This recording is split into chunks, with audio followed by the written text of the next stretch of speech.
Voilà, tout à l'heure, vous avez cité les représentants ou celui qu'on devait nommer à la tête de la CENI.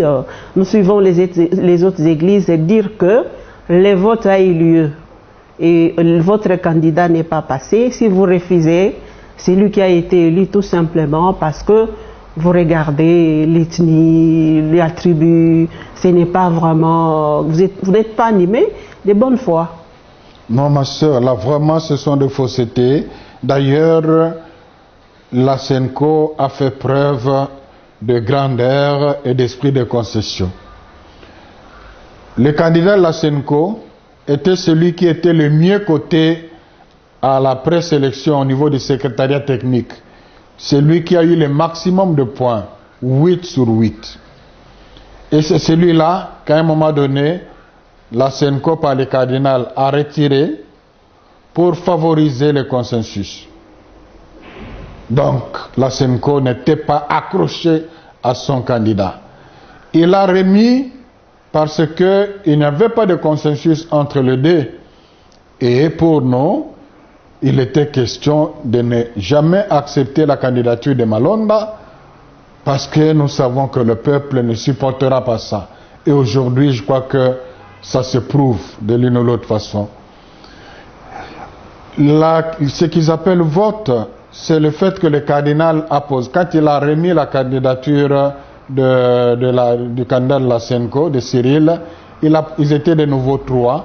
Après avoir expliqué longuement pourquoi la candidature de Malonda était très dangereuse pour le pays, il a voulu poser une question démocratique. Voilà, après tous ces échanges, qui pense encore que la candidature de Malonda peut rester sur la table des négociations? Ils étaient 6, c'est ça qu'ils appellent vote. Il a continué. Qui pense que la candidature de Yale, donc des protestants, peut demeurer sur la table de négociations? Ils étaient 3. Sonny Kafuta a soulevé la main 2 fois. Il a continué. Qui pense que la candidature de Cyril peut demeurer sur la table de négociations? 3. Sonny Kafuta a soulevé la main pour la 3e fois. Donc 3 fois. Ma soeur, as-tu vu dans une élection... position. Non, as-tu vu dans une élection où on doit choisir un entre 3 et on vote les 3? Et c'est simple, il a bien compris le sens de la question.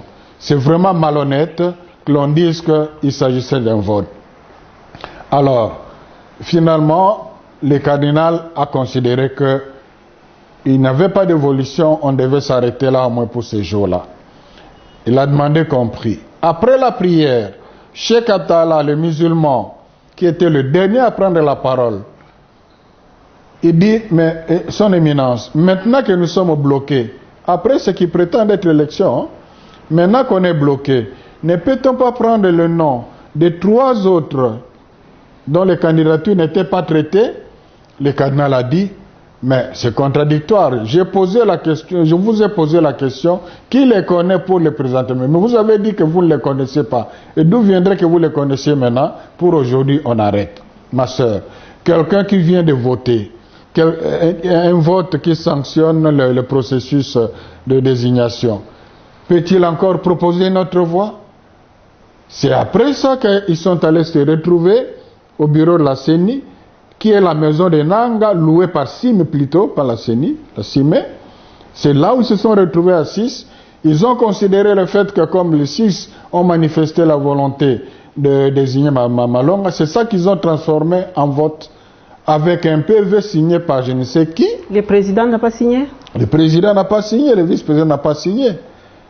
Alors, j'ai saisi l'occasion pour dire, comme se le disent, il faut dire que Madame Mabunda, la présidente de l'Assemblée nationale, porte une grande responsabilité sur ce qui est arrivé aujourd'hui. Parce qu'elle l'était informée. C'est une dame très brillante, très intelligente. Elle a eu toutes les preuves pour comprendre qu'il ne s'agissait pas d'un vote.